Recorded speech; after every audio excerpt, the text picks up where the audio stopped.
अस्सलाम वालेकुम नाज़रीन, मैं हूं doctor Mohammad Saleem and welcome to National Narrative. Petrol की प्राइसेस जो है वो इतनी बढ़ चुकी कि पेट्रोल 160 रुपए तक पहुंच चुका है और इससे कबल बिजली की जो कीमत है वो भी हुकूमत ने बढ़ा दी है। तो ये जो सारा मामला है ये किस सिमत जा रहा है, आज के वीलॉग में इस चीज़ का हम जायज़ा लेते हैं। नाज़रीन, ये जो पेट्रोल प्राइसेस और बिजली की जो प्राइसेस हैं ये जो बढ़ रही हैं, इससे किस चीज़ की इंडिकेशन है? इससे इंडिकेशन ये है कि ये हुकूमत जो है पाकिस्तान के अंदर वो आईएमएफ के अंडर कमांड और उनकी डिक्टेशन पे चल रही है। और हुकूमत ने तो आने से पहले ही पूरी की पूरी टीम ने ये कहा था हम आईएमएफ के पास नहीं जाएंगे, हम झुकेंगे नहीं, कशकोल लेके नहीं जाएंगे। और यही चीज़ को एडहेयर करते हुए पहले जो इनके फाइनेंस मिनिस्टर थे असद उमर साहब, वो इस चीज़ पे डटे रहे लेकिन उनको हटना पड़ा। फिर बाद में हफीज़ शेख आए, वो चले गए। शौकत तरीन पहले कहता मैंने नहीं जाना, फिर वो दोबारा चले गए और इतना गए हैं कि उनके सामने सरबसजूद हो चुके हैं और जो जो वो कह रहे हैं वो ये कर रहे हैं। और दूसरी सिमत जो है ये हुकूमत बात करती कि इतनी माशी तरक्की हो चुकी, इतनी ज़्यादा रोज़गार पैदा हो गया और इतनी ज़्यादा जो है जीडीपी की ग्रोथ रेट हो गई। उसको आपने ग्राउंड के अंदर भी देखना है। ग्राउंड के अंदर तो नज़र आ रही है अनएम्प्लॉयमेंट, ग्राउंड के अंदर तो नज़र आ रही है कि इन्फ्लेशन हो रही, आए रोज़ तेल की कीमतें बढ़ती जा रही हैं और हुकूमत जो है सच का वो मुजाहरा नहीं करती और किस्म से, झूठ से, दो नंबरी से और बातों से ये लोगों का पेट भरने की कोशिश कर रहे हैं। तो क्या इससे हुकूमतें चला करती हैं? इससे हुकूमतें नहीं चलती। ये जो आपने इतना बड़ा पेट्रोल का बॉम्ब जो है अवाम उन्नास के ऊपर फेंका है, ये आपको अगले इलेक्शन के अंदर नज़र आएगा। और ये बात करनी कि अपना ये इंटरनेशनल मार्केट के अंदर ऑयल की प्राइसेस बढ़ रही हैं। भाई ऑयल की प्राइसेस जो मिड 2000s में थी वही ऑयल की प्राइसेस अभी हैं। उधर कोई 90s के अंदर जो $90 के अंदर 90, 93, 4 इधर वो पर बैरल जो डॉलर पर बैरल $93 पर बैरल, 92, 91 इधर फ्लक्चुएट कर रहा था। तो तब इधर पाकिस्तान के अंदर 70s और 80s के अंदर पेट्रोल था। तो अभी तो बिल्कुल ही ऑल टुगेदर डबल हो गया है, जबकि इंटरनेशनल मार्केट के अंदर तो रेट्स वही हैं। तो ये झूठ से आप काम ले रहे हैं। तो बिजली के क्यों रेट्स बढ़ाई जा रहे हैं?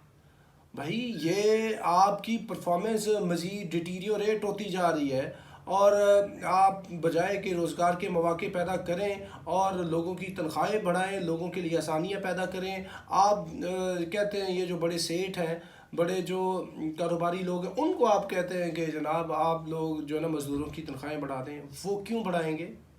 वो क्यों कर बढ़ाएंगे? देखें, आपने जो गैप था ना रिच और पुअर के दरमियान, गैप को आपने मज़ीद आके वो बढ़ा दिया है, गैप को कम नहीं किया। क्योंकि जितनी ये टेक्सटाइल इंडस्ट्री है और ये कोविड के दरमियान जो लोगों ने बिज़नेस किया है, शुगर का जो बिज़नेस जो हुआ है और लोगों ने जो आटे और गंदम के अंदर जो पैसा बनाया है और ये जो पावर जो प्लांट्स के अंदर ये जो सारी चीज़ें हुई हैं, इससे पुअर और रिच के दरमियान जो गैप वो मज़ीद बढ़ा है and you are responsible for it.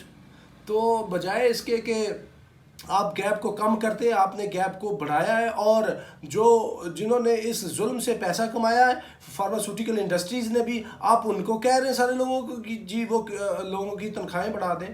तो आप क्यों नहीं अच्छा काम करते कि आप ऐसे इकदामात से ही रुक जाएं कि जिससे लोगों का जो है रोटी रोज़ी, लोगों का चूल्हा जो है वो जलने का क्या कहते हैं कि आप ऐसा इंतज़ाम कर रहे हैं कि वो बंद हो जाए। तो वो उस बंदिश से आप हाथ उठाएं और हाथ हौला कर लें। और जिस स्पीड से आप जा रहे हैं, जो डिक्टेशंस हैं आईएमएफ की, अगर आप इन्हीं को फॉलो करते रहे तो आपकी हुकूमत के मुकम्मल होने तक तो ये चले जाएगा 200 तक पेट्रोल चलेगा और डॉलर भी 200 तक चले जाएगा। ये जो डॉलर की कीमत है पाकिस्तानी रुपये के मुताबिक, तो फिर आप मुल्क को देके क्या जाएंगे? और आपने किया क्या है? आप या तो डेवलपमेंट क्यों की हो ना, कि बहुत बड़े बड़े प्रोजेक्ट्स आपने बना दिए कि जी उधर पैसा लग गया है, या आपने पाकिस्तान का कोई कर्जा उतार दिया है। तो भाई कोई भी चीज़ टेंजिबली नज़र नहीं आ रही और आपसे ना आपके अपने जो हुकूमती वज़रा है वो ना आपके अंडर कमान है और पूरे के पूरे मुल्क के अंदर भी एक पॉलिटिकल एक हलचल मची हुई है।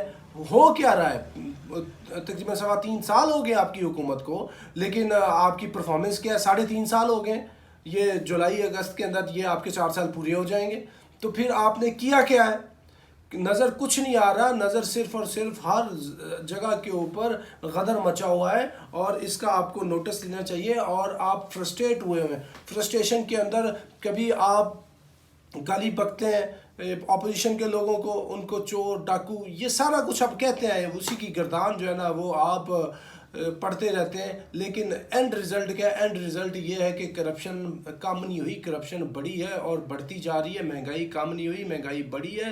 غربت بڑی ہے اور بے روزگاری بڑی ہے. کرائم بڑھا ہے اور مختلف طرح کے اور جو ہے وہ معاملات نیگیٹو وہ بڑے ہیں، کم نہیں ہوئے. تو اس کا ذمہ دار جو بھی ہو، اس کا جو چیف رسپانسیبل ہے you are mister prime minister. So آپ کو یہ ٹائملی نوٹس لینا ہوگا، ادروائز کچھ دیر کے بعد جو ہے وہ بالکل جو چیزیں آؤٹ آف کنٹرول ہو جائیں گی اور یہ آپ کا بلیٹنٹ فیلئر ہوگا. تو یہ جو آپ کام کر رہے ہیں، یہ اتنی دیر سے مسلسل آپ یہ قیمتیں بڑھاتے جا رہے ہیں، پیٹرول کی، بجلی کی اور ان چیزوں کی. آپ کو چاہیے ریویو کریں، کبھی یہ نیچے بھی تو آئیں. نیچے آنے کا سوال ہی پیدا نہیں ہو رہا، نہ پیٹرول کی قیمتوں کا، نہ ڈالر کا. اور یہ حکومت کا فیلئر ہے، حکومت اس کی